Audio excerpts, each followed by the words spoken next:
Hey guys, it's Laura. Hey, ever have a bad experience with a Russian? Well, I sure did. I was an Airbnb host in 2016, and a gal from Russia, it was like an exchange program, is why she was coming to Austin, Texas. She booked my Airbnb, and she ended up being one of the rudest people that I've ever hosted, and I ended up having to cut her stay short. So I ended up kicking her out. She got kicked out over consistently leaving the back door open when it was raining, and first of all, it should be shut and locked and all that stuff, but she kept leaving the back door cracked open, and the rain would get in, and it was actually harming and buckling my wood floors, like right where that doorway entrance is. I got an estimate, it was like $2,500 worth of sanding, revarnishing, and all that to make it all look streamlined. I'm like, my God, let's just replace the whole floor. But anyway, that was my bad experience with a Russian.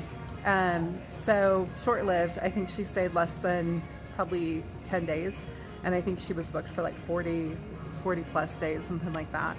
But after that, 2020, the election, 6 weeks before the 2020 election, I was poisoned.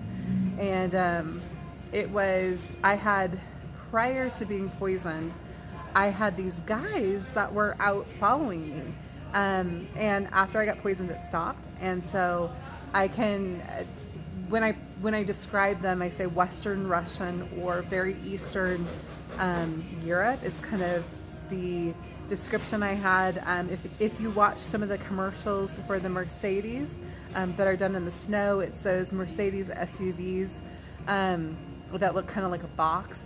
They have some of those guys driving those cars that have that same look. Yeah, anyway, I didn't understand. People would be like, if I was getting food at Whole Foods, they'd be up in the balcony, where they have tables and seating, and they'd be looking down at the hot food bar when I was getting food from the hot food bar, and they just would be observing me. And so this was not a frequent thing. They were not security. They were not part of Whole Foods. They were there stalking me.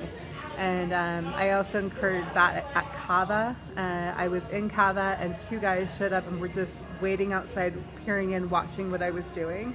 Had that same Eastern European look, that Western Russian look. Yeah, it was freaky, but I didn't know why it was happening, why I was being followed. So this happened. I can probably record like 5 or 6 instances of this happening over a 3-week period, and then I was poisoned. And so it was some type of metal poisoning. I got a Holy Spirit-led, God-led recipe to detox from that metal poisoning, so it was pretty severe. And yeah, that was one of my first promos to some outside influence targeting the U.S. To overthrow us. And I know that Bayer in 2022, so this was 2 years after I had been poisoned, went ahead and was researching and putting up intel about Russia and what was going on, like coming into our country and harming us. I honestly haven't done a lot of research, but I think it would do me well to go ahead and review Bayer's research on that. Probably, I've heard it's the new Cold War. Yeah. It's Laura Kate.